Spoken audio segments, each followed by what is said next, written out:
Welcome students. In the last video, we have learned what is resistivity and what are the factors that affect it.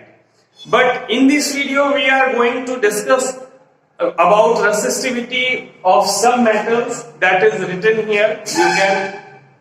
You can see it here. Resistivity of silver is 1.60 into 10 to the power minus 8 ohm meter. What is 1.60 into 10 to the power minus 8 ohm metre? इसके कहने का मतलब है कि अगर आपके पास 1 metre length का अगर आपके पास सिल्वर वायर है 1 मीटर लंबा, चाहे उसका कुछ भी उसका कोई भी थिकनेस हो, थिकनेस से कोई लेना देना नहीं।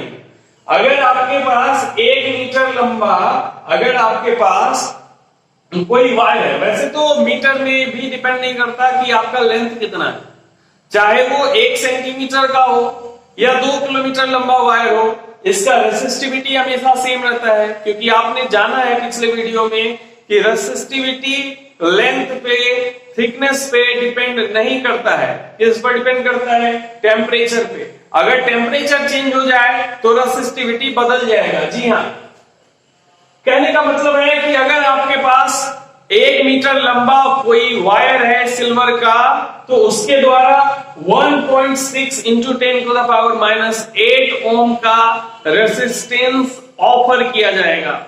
और जिस तरह से इसका लेंथ बढ़ेगा, रेसिस्टेंस बढ़ेगा, लेकिन कभी भी रेसिस्टिविटी चेंज नहीं होगी। उसी तरह से यहाँ पे मैंने कुछ और मेटल्स के रेसिस्टिविटी को इंडिकेट किया है, आप देख सकते हैं। यहाँ पे आप देखिए कॉपर का रेसिस्टिविटी सिल्वर के बिल्कुल करीब है। सिल्वर का रेसिस्टिविटी है 1.60, जबकि कॉपर का यही वैल्यू है 1.69 into 10 to the power minus 8। उसी तरह से आप एल्यूमिनियम का देख सकते हैं जो बहुत ज्यादा है। एल्यूमिनियम के बाद अगर आप बात करें वोल्फ्रम की यानी टंगस्टन की, जिसका बल्ब में फिलामेंट बनाया जाता है, उसका रेसिस्टिविटी भी बहुत ज्यादा है 5.20 into 10 to the power minus 8 ohm metre. और अगर आप आयरन की बात करें तो आयरन की resistivity 10 into 10 to the power minus 8 ohm metre होता है, यानी आयरन मेटल की रेसिस्टिविटी बहुत ज्यादा होती है। अब हम बात कर लेते हैं कुछ एलॉय की। यहाँ पे एलॉय के रूप में है मैग्नीज, जो कॉपर निकेल से बना हुआ एक एलॉय है। इसका resistivity same temperature 20 degree Celsius temperature पे 44 into 10 to the power minus 8 ohm metre का है। उसी तरह से अगर आप बात करें कॉन्स्टेंटन की, तो कॉन्स्टेंटन की resistivity 49 into 10 to the power minus 8 है। और नाइक्रोम वायर का resistivity 110 into 10 to the power minus 8 ohm metre है। यानी आप यहाँ पे देख सकते हैं जो एलॉयज है उनका रेसिस्टिविटी मेटल्स के रेसिस्टिविटी से बहुत ज्यादा है।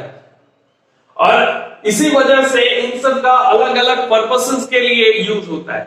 और बोर्ड में आपको यूजेज जरूर पूछता है कि आप वोल्फ्रम का यानी टंगस्टन का फिलामेंट के रूप में क्यों इस्तेमाल करते हैं। बल्ब में जो फिलामेंट होता है उस फिलामेंट में आप टंगस्टन ही क्यों यूज करते हैं? तो इसका कारण है कि इसका रेसिस्टेंस बहुत ज्यादा है, हाई रेसिस्टेंस ये टॉलरेट कर सकता है।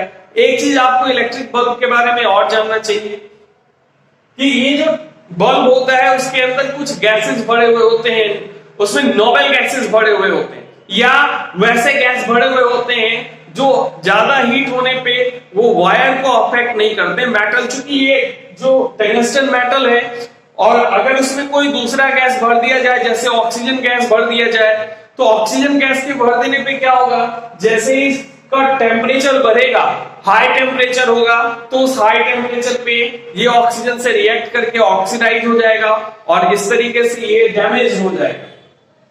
लेकिन अगर हम एलॉय की बात करें, जैसे आपका जो हीटिंग एलिमेंट्स है, जैसे इमर्सन रॉड है, वाटर हीटिंग रॉड, या इलेक्ट्रिक आयरन में जो कॉइल बनाया जाता है वो, या आपका अगर हीटर है वो, उन सब में नाइक्रोम वायर का यूज किया जाता है। बेसिकली नाइक्रोम वायर का या किसी भी एलॉय का ही यूज किया जाता है हीटिंग एलिमेंट्स बनाने के लिए। क्या कारण है हीटिंग एलिमेंट्स को बनाने में नाइक्रोम वायर या किसी एलॉय का यूज किया जाता है? तो इसके दो कारण हैं। सबसे पहला कारण तो ये है कि इसका रेसिस्टिविटी चेंज नहीं होता।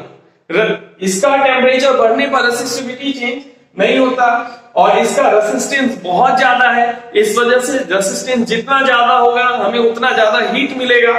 तो इसलिए नाइक्रोम वायर का जो रेसिस्टेंस है ये बहुत ज्यादा है और ये सुटेबल होता है, इसलिए नाइक्रोम वायर का हीटिंग एलिमेंट के रूप में यूज किया जाता है। इसके अलावा जो सेकेंड फैक्टर वो ये है कि अगर इन नाइक्रोम वायर का या किसी एलॉय का जब टेम्परेचर बढ़ भी जाता है तो टेम्परेचर के बढ़ जाने पर भी इसका रेसिस्टेंस ये ऑक्सीडाइज नहीं होता। यस, जब इसका टेम्परेचर बहुत अधिक भी हो जाता है तो हाई टेम्परेचर पर भी ऑक्सीजन के इवन कांटेक्ट में होने पर भी ये ऑक्सीजन से रिएक्ट नहीं करता है और यही कारण है कि इन एलॉयज का या नाइक्रोम वायर का यूज किया जाता है हीटिंग एलिमेंट्स बनाने के लिए। और आप अगले वीडियोस में अगले टॉपिक के साथ मिले।